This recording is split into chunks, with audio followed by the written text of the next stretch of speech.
Welcome to Mystara for the newest remaster, as we're stepping through the looking glass for a glance into Skarda's mirror. This remaster was a long time coming, as this was the video that inspired me to redo all my earlier videos. A storm had knocked out my internet for several days, and to keep up my schedule, I just did the review in one take on my phone, in portrait mode. Not my best effort. But now Module X12 gets a proper review, with moving pictures, extra sarcasm, and Winona. I'm Mr. Welch, and today we're getting back 7 years of bad luck. Skarda's Mirror was released in 1987 by TSR and was written by the guy who appeared first in every company directory, Aaron Alston. Tim Hildebrandt did the famous cover, and Alan Williamson and Jeff Easley handled the interior art. A strange quirk is the original book was done on magazine-grade paper rather than book paper. I don't know if it was that way for all printings, but every copy I've ever owned had the higher quality paper. I don't understand why they did it this way, but that's just a little bit of trivia. I should give a spoiler warning, but this module is over 30 years old, so no spoiler tags. If you want to play in the module, turn away now. The module expands Karamikos, gives the party some FaceTime with Duke Stefan, and introduces the Ducal Hunting Lodge, which never appears again. This is where important people go to escape their courtly duties. It steps back from the previous two world-spanning modules and is more of a self-contained episode compared to other X-series modules. And I don't mean that as a pun. Even after taking out the eponymous mirror, the adventure is still contained entirely in Karamikos. There is very little travel involved. Okay, there is, but you're stuck in a pocket dimension for the bulk of the traveling.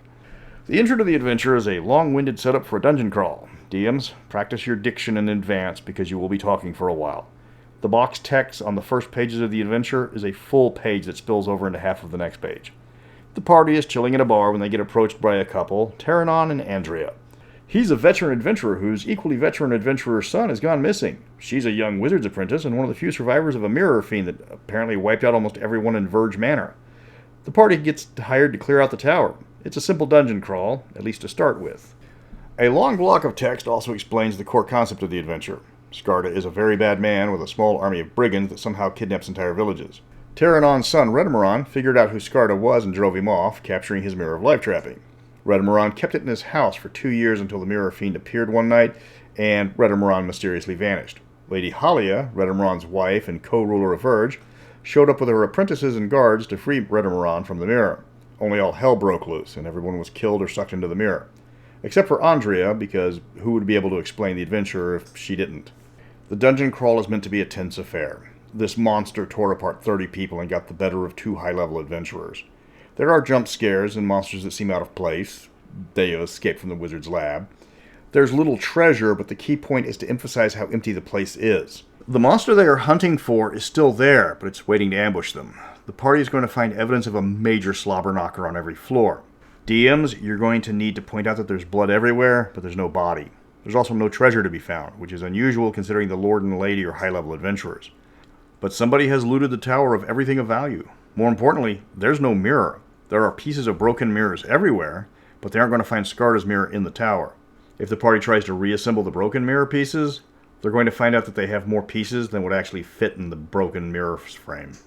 The party is now being hunted by Skarda. The plot-mandated ambush won't happen until the party has let its guard down. Run another adventure or two to get the players' minds off the missing mirror and the evil wizard.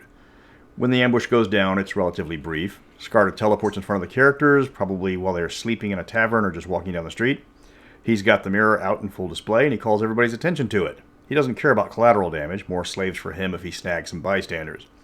The characters do get a saving throw, but the ones that pass get immediately mobbed by a large number of thugs that pour from the mirror to engage them. The players will more than likely kill a few of the thugs, but Skarda has hundreds of men at his disposal. The party is going into the mirror, so if you've got players that don't like negative things to happen to their players, this is where they're going to raise the stink. But no mirror, no adventure. Laugh at their cries of unfairness. The party will quickly figure out that the mirror is more than it seems. If the small army that just streamed out of it wasn't a big enough clue, if any of them tries to break the mirror, the weapon or spell they throw at the mirror will either bounce off or pass through. Your discretion.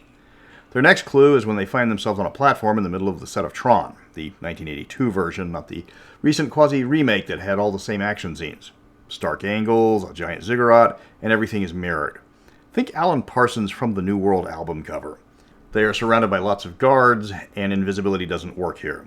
They can try to get away, and the module does account for that option, but more than likely, everybody's captured. They finally meet Skarda for the first time, who's quite jovial and happy to see them. He tells them that they are his slaves, and it's nothing personal, but at least he's polite about it. The module even says he looks like a favorite uncle rather than an evil wizard. If somebody did get away, he will have his guards track down the errant character. He does know how many people got pulled through the mirror, and he can count. He does that whole "you have failed me for the last time" shtick on his officer if one of the party did get away. He's equal parts Dr. Evil and Ramsay Bolton. The party has found itself in a pocket dimension held inside the mirror. It was created by an immortal of thought who used it for his own personal getaway.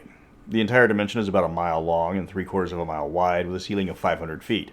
A continual light effect from above lights the entire dimension, and everything inside is constructed from a black rock-like material with a mirror's reflection.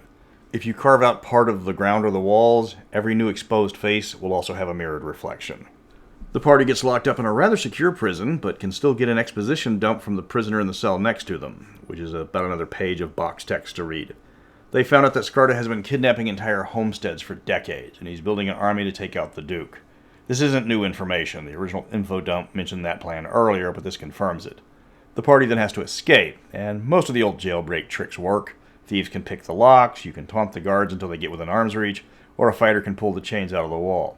It's essential the party escapes, so any decent plan should work. If they are plagued by bad luck in all their plans, their neighbor has an ally that will spring them.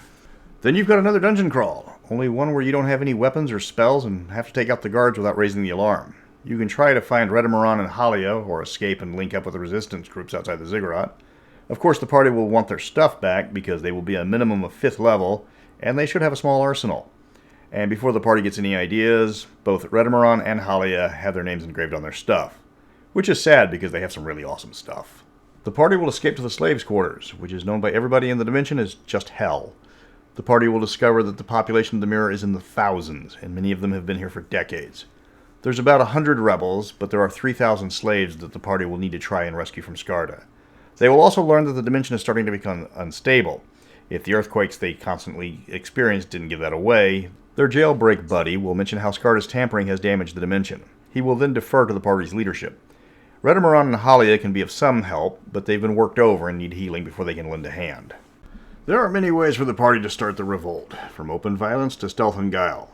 Remember, Skarda has hundreds of trained men versus 100 half-starved slaves with crude weapons. If the players do instigate a full-on slave revolt, they will drag down many of the slavers with sheer numbers, but the butcher's bill will be substantial. Eventually, the party will get to one of the portals that Skarda has been sending his men through, and that's when the final act starts. The party finds itself in the ducal hunting lodge, miles from the palace. The Duke came here for a respite, meaning his family isn't with him. Skarda knows he's in trouble when the party emerges from the mirror, but promptly teleports away, while the party and their allies deal with the slavers. And there's a lot of them. They will be fighting Skarda's men almost every step of the way. Redemaron and Halia, along with other allies, quickly get separated in the fighting, and the party must find the Duke on their own. The Ducal Guard is here in small numbers, and they are holding their own. Just hope the party isn't wearing Skarda uniforms. The party gets to play the big damn heroes and rescue the Duke from half a dozen elite guards, then fight back-to-back with him in the final showdown with Skarda. The villain shows up with his men, the surviving Ducal Guard arrives, led by Redemaron and Halia, and it's a massive scrum in the Ducal Ballroom. Once that's over, Skarda is dead or defeated. The parties get to watch the mirror succumb to the internal stresses and shatters. This causes it to spew out everyone and everything that was trapped inside. And that's over 3,000 people. Then the Duke gives the characters a big party, rewards them, and sets them up to become lords and ladies when they hit name level. The end. But that leads to the biggest plot hole in the adventure, Skarda's master plan. The mirror is an artifact that causes its owner to try and take over the world. Skarda is going to try this with 300 men. Skarda is planning on taking over Keramikos with an army about 1/10 of the size of Duke Stefan's. He plans to kidnap world leaders one by one until every nation surrenders to him. But he doesn't have the manpower to enforce this. Duchess Olivia will unleash the wrath of everyone she has in Keramikos to get the Duke back. Pulling a bunch of pissed-off armed elven soldiers into your mirror dimension will just get your people killed. Then there's Emperor Thincall, who will want to know what happened to his friend, and he will send over an entire legion to investigate. A legion of 15,000 men, or a force 50 times larger than Skarda's meager army. And that's the first of 30 legions Thincall can send. Not to mention trying to kidnap a level 36 former gladiator does not end well. Now, Skarda is compelled by the artifact to try and conquer the world, so he's probably not thinking clearly. That might actually serve in his defense if there is a trial. That's Skarda's Mirror. It's a short module, especially for expert level. It's also a step backwards in terms of level because it's only for levels 5 to 8 compared to Red Arrow Black Shield, just a few modules previously. Despite being so late in the release run, it's also one of the lower expert level modules. You can get the reprint for about $10 or $5 if you just want the PDF. An original version will cost you $50 to $60 in decent shape. How badly do you want the pull-away cover with all the maps? Next up for remaster is a twofer, the Master of Desert Nomads and Temple of Death, some of the best modules ever created. Until then, what if the magic mirror meant Snow White was the most impartial person in the land?